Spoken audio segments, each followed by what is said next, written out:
ഒരു 2.5 ഏക്കർ സ്ഥലം ലീസിനെടുത്താണ് ഈ ഫാം നടത്തുന്നത്.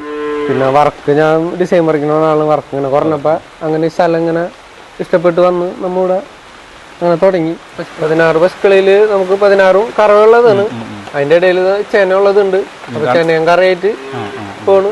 ഗവൺമെന്റിൽ എന്ന് പറഞ്ഞാൽ നമ്മ വ്യവസായ വകുപ്പിന്റെ ഇതിൽ കൊടുത്തിട്ട് PMEGP വഴി ഫണ്ട് പാസ്സായാണ്. എത്ര രൂപ നമുക്ക് അത് 10 ലക്ഷം രൂപ നമുക്ക് പാസ്സായിട്ടാണ്. അതിന് നമ്മ പറഞ്ഞപ്പോ ഈ പരുത്തി പിണ്ണാക്കും ഗോതമ്പ് തോട് എന്നൊക്കെ പറഞ്ഞാൽ നല്ല തീറ്റല്ല. അപ്പൊ അതിന്റെ രോഗങ്ങൾ കുറയും പശുക്കൾക്ക്. പിന്നെ പാലിന് നല്ല കട്ടിയും ഇതൊക്കെ കൂടും. അപ്പൊ അത് അഡ്ജസ്റ്റ് ചെയ്ത് അങ്ങനെ പോകും എന്നുള്ളതാണ് നമ്മ കണക്കൂട്ടിയിട്ട് ഇതാക്കാൻ പറ്റും. പിന്നെ നമ്മളധ്വാനം നമ്മ തന്നെ പരമാവധി എല്ലാം ചെയ്യാം. അപ്പൊ അതിന്റെ പേരിൽ കാര്യങ്ങൾ ഇങ്ങനെ ഓടിപ്പോകും. അപ്പൊ നമുക്ക് കിട്ടുന്ന ഈ പാലിന്റെ ഇതും തീറ്റയുടെ വിലയും വെച്ച് നോക്കുമ്പോ നമുക്ക് വലിയ നഷ്ടമില്ല. രോഗത്തിന് പോണ പൈസയാണ് നമ്മ നല്ല തീറ്റ എഴുതി കൊടുക്കുന്നത്. അപ്പൊ അതങ്ങനെ അഡ്ജസ്റ്റ് ചെയ്ത് പോകും. നമസ്കാരം.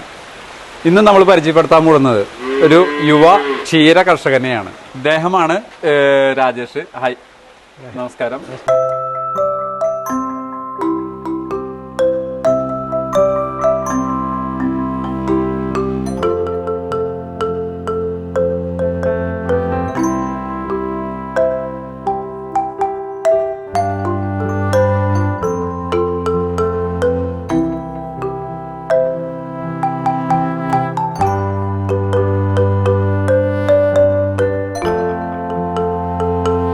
സ്വദേശി തറയിൽ രാജേഷ് എന്ന വ്യക്തി പൈങ്കോട് എന്ന സ്ഥലത്ത് ഒരു 2.5 ഏക്കർ സ്ഥലം ലീസിനെടുത്താണ് ഈ ഫാം നടത്തുന്നത്. ഇപ്പൊ നമ്മള് ഈ ഫാം തുടങ്ങുമ്പോ എത്ര പശുക്കൾ വെച്ചാണ് ഈ ഫാം സ്റ്റാർട്ട് ചെയ്യുന്നത്?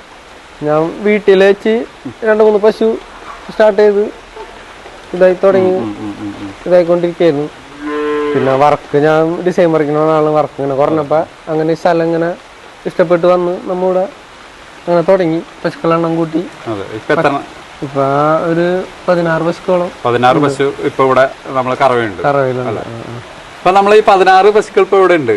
അപ്പൊ എങ്ങനെയാണ് നമുക്കത് ഇത്രയും പശുക്കളാവാനായിട്ട് നമുക്ക് ഗവൺമെന്റിൽ നിന്ന് എന്തെങ്കിലും ഇത് കിട്ടുന്നുണ്ടോ? ഗവൺമെന്റിൽ എന്ന് പറഞ്ഞാൽ നമ്മ വ്യവസായ വകുപ്പിന്റെ ഇതിൽ കൊടുത്തിട്ട് PMEGP വഴി ഫണ്ട് പാസ്സായാണ്. എത്ര രൂപ നമുക്ക് അത് 10 ലക്ഷം രൂപ നമുക്ക് പാസ്സായിട്ടാണ്. ബാങ്ക് വഴിയാണോ അതിന്റെ? ബാങ്ക് നമ്മളെ ചൊവ്വൂരുള്ള ബാങ്ക് ഓഫ് ഇന്ത്യ, അവിടെ നിന്നാണ് ലോൺ ആയിട്ട് കിട്ടുന്നത്. അപ്പൊ നമുക്ക് ഈ 16 പശുക്കളുണ്ട്. ഈ 16 പശുക്കളിലും നമുക്ക് എല്ലാം കറവുള്ളതാണോ?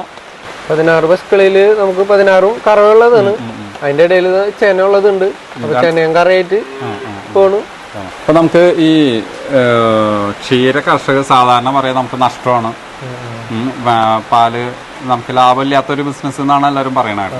നമുക്ക് എങ്ങനെയാണ് അതില് ഇത് തോന്നിയിട്ടുള്ളത്? ഇത്രയും ലാഭം എന്ന് പറഞ്ഞു കഴിഞ്ഞാൽ നമ്മളും കൂടി അധ്വാനിക്ക, പിന്നെ പരമാവധി പാല് പുറത്തും, പിന്നെ നല്ല പാല് മിൽമക്ക് കൊടുക്കണതിന്റെ പേരില് നമുക്ക് പരമാവധി വില മിൽമ തരുന്നുണ്ട്. അപ്പൊ അതിന്റെ പേരിൽ ഇങ്ങനെ പോകുന്നുണ്ട് കാര്യങ്ങള്. ലാഭമാണ്, കുഴപ്പമില്ല. കുഴപ്പമില്ല, ലാഭമാണ്.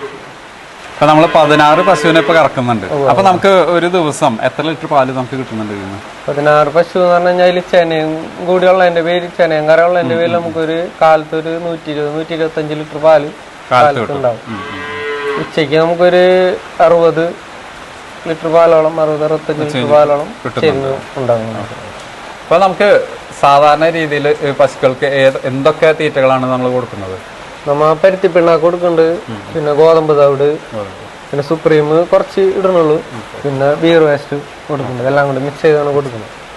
അപ്പോൾ ഇതില് സാധാരണ രീതിയിൽ എല്ലാവരും പറയാ ഈ തീറ്റ നമുക്ക് നഷ്ടമാണെന്നാണ്.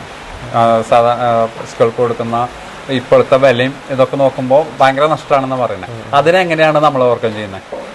അതിന് നമ്മ പറഞ്ഞപ്പോ ഈ പരുത്തി പിണ്ണാക്കും ഗോതമ്പ് തോട് എന്നൊക്കെ പറഞ്ഞാൽ നല്ല തീറ്റല്ല. അപ്പൊ അതിന്റെ രോഗങ്ങൾ കുറയും പശുക്കൾക്ക്. പിന്നെ പാലിന് നല്ല കട്ടിയും ഇതൊക്കെ കൂടും. അപ്പൊ അത് അഡ്ജസ്റ്റ് ചെയ്ത് അങ്ങനെ പോകും എന്നുള്ളതാണ് നമ്മ കണക്കൂട്ടിയിട്ട് ഇതാക്കാൻ പറ്റും. പിന്നെ നമ്മളധ്വാനം നമ്മ തന്നെ പരമാവധി എല്ലാം ചെയ്യാം. അപ്പൊ അതിന്റെ പേരിൽ കാര്യങ്ങൾ ഇങ്ങനെ ഓടിപ്പോകും. അപ്പൊ നമുക്ക് കിട്ടുന്ന ഈ പാലിന്റെ ഇതും തീറ്റയുടെ വിലയും വെച്ച് നോക്കുമ്പോ നമുക്ക് വലിയ നഷ്ടമില്ല. രോഗത്തിന് പോണ പൈസയാണ് നമ്മ നല്ല തീറ്റ എഴുതി കൊടുക്കുന്നത്. അപ്പൊ അതങ്ങനെ അഡ്ജസ്റ്റ് ചെയ്ത് പോകും. ഇപ്പൊ നമുക്കിവിടെ 2.5 ഏക്കർ സ്ഥലം ഉണ്ടെന്നല്ലോ പറഞ്ഞു പാട്ടത്തിന് എടുത്തിരുന്നു. അപ്പൊ ഈ പശു അല്ലാതെ വേറെ എന്തൊക്കെ കൃഷിയാണ് നമ്മൾ ചെയ്യുന്നത്? നമ്മ ആടിനെ മേടിച്ചിട്ടുണ്ട് കുറച്ച് പറഞ്ഞാൽ 2-3-4 ആടുള്ള അതും വന്ന് എല്ലാം ഉണ്ടാക്കിയെടുക്കാന്നുള്ളത്. പിന്നെ നാടൻ കോഴി, നമ്മളെ തനി നാടൻ കോഴി, കോഴി കൃഷി. അപ്പൊ അത് മുട്ട വിരിച്ച് അതും വേനം കൂട്ടിയെടുക്കാനുള്ള പരിപാടിയിലാണ്. പിന്നെ കുറച്ച് പച്ചക്കറി നമ്മൾ ചെയ്യുന്നുണ്ട്, നമ്മൾ വീട്ടാവശ്യത്തിന് വേണ്ടി ചെയ്യുന്നുണ്ട്. അതിപ്പോ കുറച്ച് കൂടുതലുള്ള എൻ്റെ വീട്ടിൽ അപ്പുറപ്പുറമുള്ള ആൾക്കാരൊന്നും കുറച്ച് മേടിക്കുന്നുണ്ട്. നമ്മിനൊന്നും കൂടെ സെറ്റപ്പ് ആയിട്ട് ചെയ്യണമെന്നുണ്ട്. അപ്പൊ അതൊന്ന് റെഡിയാക്കി എടുക്കണം. പച്ചക്കറി വിപുലീകരിച്ച് ചെയ്യാനുള്ള പ്ലാൻ ഉണ്ട്. ഇപ്പോൾ 16 പശുക്കൾ ഇവിടെ ഉണ്ട്. അതുപോലെ തന്നെ ഇദ്ദേഹം ചെറിയ രീതിയിൽ ആട് കൃഷി സ്റ്റാർട്ട് ചെയ്തിട്ടുണ്ട്.